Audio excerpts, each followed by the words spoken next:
So this video actually came out of an annoying experience that I've been having repeatedly, particularly on LinkedIn. So this used to be an issue on Facebook, but you recognize that Facebook has taken some serious steps in terms of avoiding this. But this seems to be a new thing on LinkedIn where someone adds you. Tell me if this ever happened to you.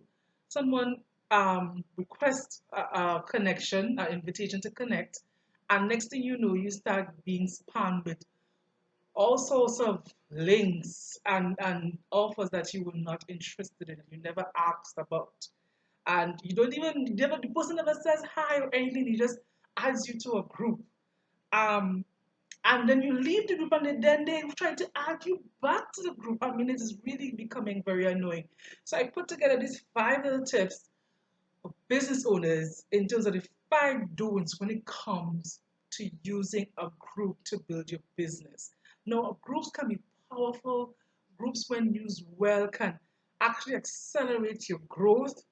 But I know that groups also are demanding, could be very demanding. I know some of the things that I went through, that's when I knew I started a group way before I was ready for a group. I definitely need some help and stuff like that, and some time devoted to it. Otherwise, it's going to be a dead group. And that's something I'm going to talk about a little bit later in terms of number 5. But the first thing that I want to talk about, if you see me looking down, is because I have some notes that I want to keep track. So, one is having a clear purpose for your group. Now, I know that some people mix the two things in terms of prospecting for customers and prospecting for teammates. Now, there is a way to do it, but the easiest thing to do is to keep them separate.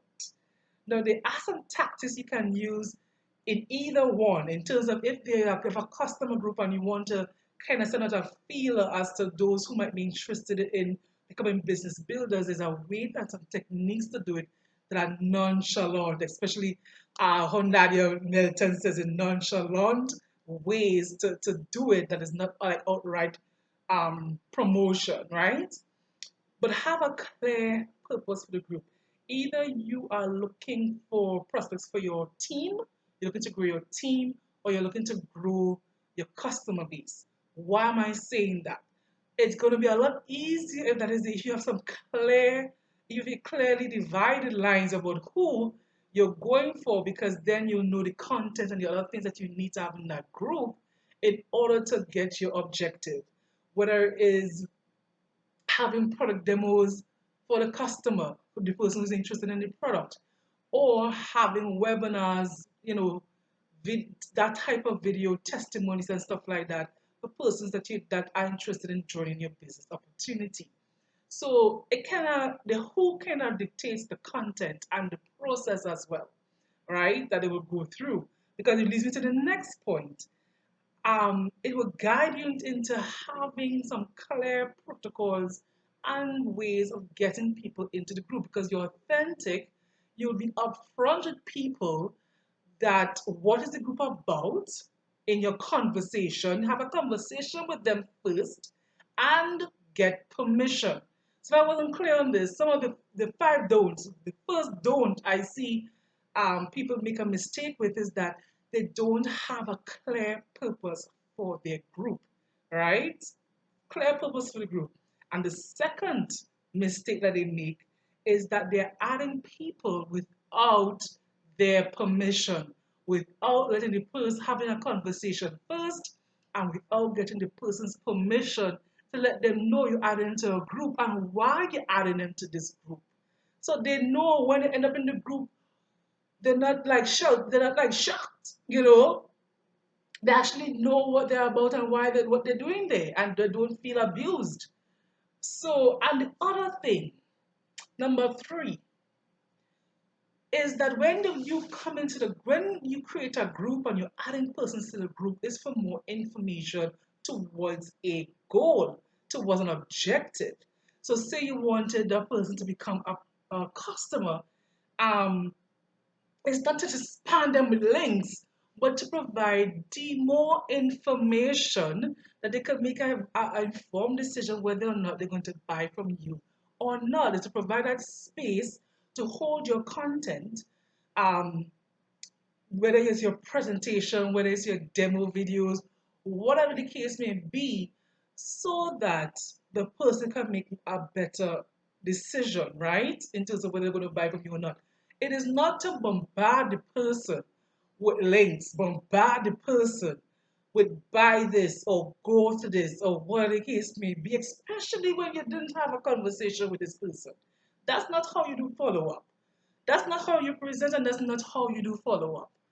Guys, those are certain skill sets never change from network marketing. I'm going to do a video with that um, very, very soon because whether online or offline, certain skill sets are not marketing skill sets, they are network marketing skill sets, and they will never change. So, number four, not providing added value. So when the person is in the group, they've consumed the content that you've initially added, you need to keep adding valuable content. And you also need to get that group into a kind of exclusivity, a VIP feeling. So therefore, you're going to share content in that group that you don't really share anywhere else, or at least it's not really available. Because then you need to give them a reason to feel special. You also need them to give a reason, well, what is the added benefit to being in this group? Especially if they're not ready to buy yet, especially if they're not ready to sign up as yet. What's going to keep them there? And that gives me to the next point, recognition.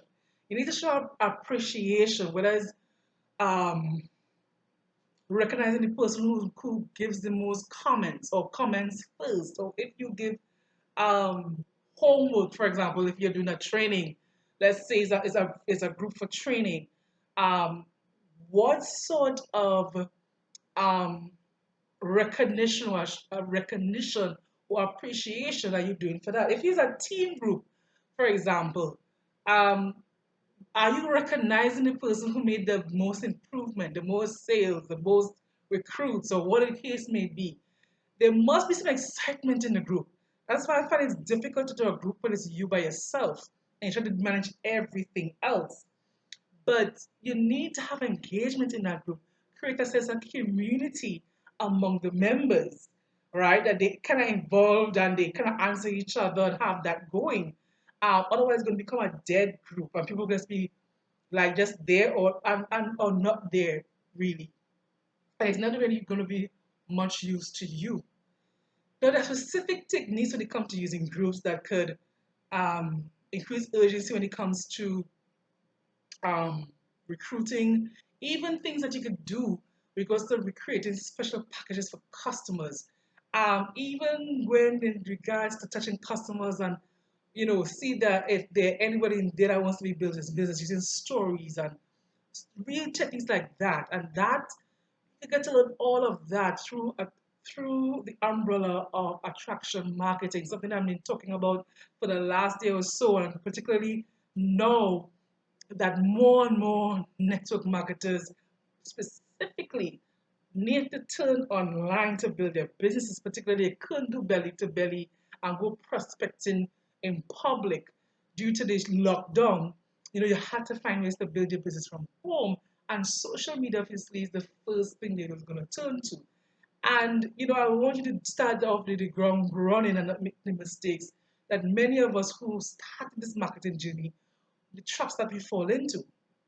All right. So definitely check out the link that talks about, it's a short video series that kind of gives you an intro into terms of the marketing skill sets that you're going to need really when you really want to use the internet in the right way to leverage your time and energy in terms of building your business. Um, there's also a link I'm going to add for those who just want to start getting traction. And it's more of transitioning from offline to online and how you can start using some of the skills that you already have to start getting traction um, and start building your team and kind of have some continuity before you add on some other skill sets. So just to wrap up, the five don'ts when it comes to building your business with groups, whether on Facebook, but especially on LinkedIn, in terms of seeing it growing for the last couple of months, is a one, not having a clear purpose for your group. Number two, adding people without their permission. Number three, using the group as a spam base, using the group just to spam your stuff and bombard people with your products, right? Number three, not giving any exclusive content or any exclusive benefits for staying in that group. And of course, three, no sort of reason for engagement, no appreciation, no appreciation, recognition, and all those different things that can cause and create a community within the group to keep it alive. So those were my five don'ts when it comes to using a Facebook group. Remember to definitely check out the link in the description below and above or somewhere around this video with regards to use the when you now started to use social media to build your business, how to get some traction, and of course, number two, really how to use start using online marketing or digital marketing skill sets, leveraging effectively to build your business from anywhere. Once you have an internet, once you have a phone or a laptop, with and you're just starting and you just want to get some traction really quickly, then definitely check that out as well. So this is Donna from liveanddesigndonna.com. Definitely go check out the blog as well. Marketing and money. Until the next time, have a good one.